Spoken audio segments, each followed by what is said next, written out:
For those of you who don't know me, I only started comedy in March of last year. But I had a really cool big break. I was randomly selected to perform in front of 20,000 people at Madison Square Garden for the Kill Tony podcast. Thank you. It was truly the best night of my life. And then 2 weeks later, I was diagnosed with cancer. Guys, it's fine, you can't catch it.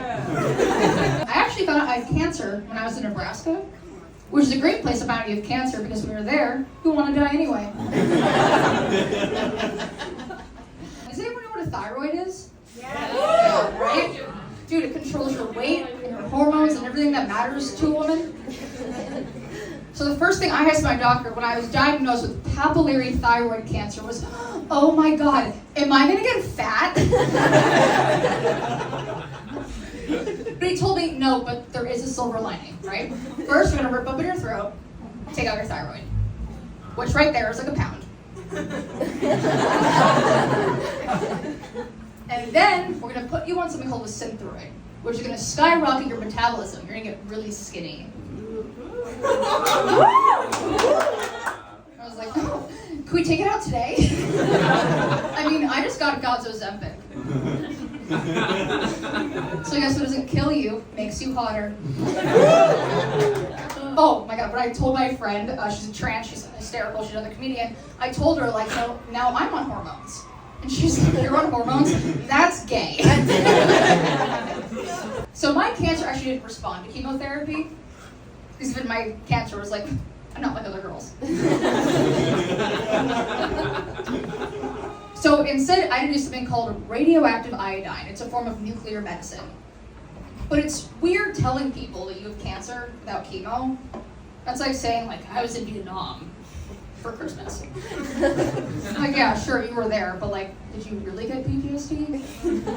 I did try making that joke better, so I went on ChatGPT and it destroyed me. It absolutely destroyed me. It said having cancer but not getting chemo, that's like saying you survived a plane crash because it never left the tarmac. Fun fact, cancer does not get you out of the friend zone. I know. I was talking to someone and I was like, you can't tell me. You don't see a future with me.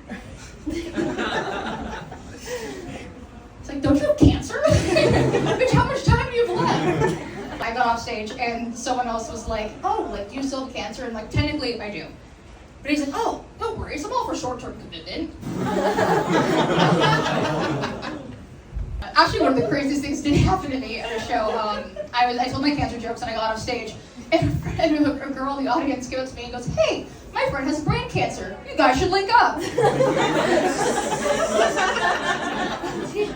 Like, what in the fault in our stars is this? I'm sorry. Like, what are we gonna do? Kiss underneath the heart monitor? Share an oxygen tank? But all because we have the same disease, they're going to have that much more in common. It was the best sex I've ever had in my life. I will not even pepper. Dude, you want someone to fuck you like it's their last day on earth. And for both of us, completely possible. Things did end, and it's fine, you know, amicably, it's all love. But I couldn't help but think, this guy with terminal brain cancer looked at a life with me and a life without me. It was like, yeah, I think I'd rather die alone. When I first got out of the hospital, I had a really big scar on my neck. Like, it was large and interned. I couldn't ignore it. And I noticed people kept staring at my neck. And I was like, huh, is this what it's like to have big tits? So I do write my jokes on my hand. Like, I'm not even subtle about it. But I do have to get my blood drawn like every week, every other week to monitor the cancer cells in my body. But before I had cancer jokes, I had dick jokes. So I go to the nurse, and the jokes are written on my forearm. Taking my blood. She goes, why does it say uncircumcised penis on your arm? And there's no way to explain yourself out of that. Absolutely no way. So I was like, just stick it in. Just stick it in. Just stick it in. Just stick it in. All right. Well, my name is Cimino. Thank you guys all so much.